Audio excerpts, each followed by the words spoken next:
excuse me bro 1000 रुपैयाँ दिन्छु हैन हजुरले आफ्नो ठाउँमा लगेर मलाई जे पकाएर खुवाउँदा नि हुन्छ रेडी हुनुहुन्छ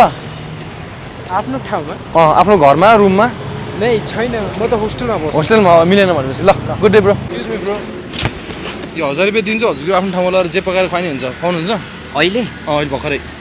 आफ्नै घरमा लगेर जे पकाएर खुवाउनु हुन्छ हुन्छ ओके हुन्छ ल हो लेट्स गो यार इजी यस द्याट्स इजी यस आउनु ल यो चाहिँ मेरो रुम हो अनि यो चाहिँ किचन भइहाल्यो अनि यतातिर अब बेड सेट पढ्ने अनि अहिले चाहिँ एक्लै छु भनौँ अनि भाइ नि बस्छ भाइ चाहिँ स्कुल गएको छ अनि म चाहिँ 12 इक्जाम दिएर बसिरहेको छु करेन्टली अब यस्तै छ दाइ रुम नाइस छ त अनि किचन सेटअप राम्रो रहेछ किताबहरू पनि पढ्छ तिमी किताब पढ्छु दाइ कहिलेकाहीँ त्यस्तो धेरै त पढ्दिनँ कहिलेकाहीँ पढिरहेको हुन्छु भनौँ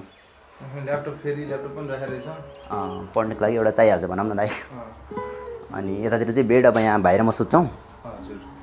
अब रुम चाहिँ यस्तै हो त्यो चाहिँ मेरो कलेजको फोटो भनौँ न मिलिहाल्छ अनि आज चाहिँ के पकाएर खुवाउँछ त आज सरप्राइज छ हेरौँ न खुवाउँछु जे भयो नि ल सरप्राइज दिन थाल्यो ल खाना पकाएर खुवाउन मलाई मन नै पर्छ होइन यस्तो कुकिङ गर्न त्यही भएर ल्याएर आइदिएको मैले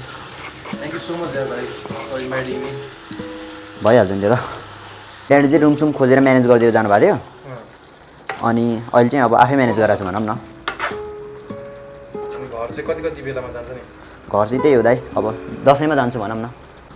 रमाइलो त गाउँ नि दाइ यहाँ त अब बस्नै पर्ने भयो गाउँको के याद आउँछ नि गाउँको याद चाहिँ के हुनु दाइ आमाले पकाएको गाउँ त्यही त हो तर साथीहरू नभए नि गाउँमा चाहिँ आमा बुवा हुनुहुन्छ रमाइलो लाग्छ आमाले हातको पकाएको खाना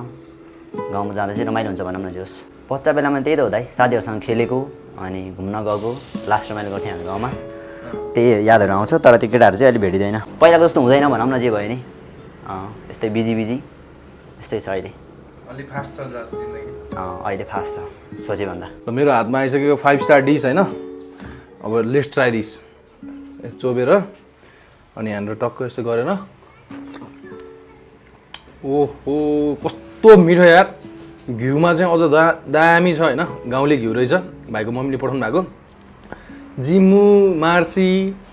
मुस्ताङ थकाली दाउरा थकाली सबैजना डराउनु पर्छ अब यो भाइसँग चाहिँ भाइले रेस्टुरेन्ट खोल्यो भने चाहिँ खाइदिन्छ सबैको अति दामी 5 स्टार खाना एकदम मिठो लाग्यो is promised thank you so much bro है I love you follow for kindness thank you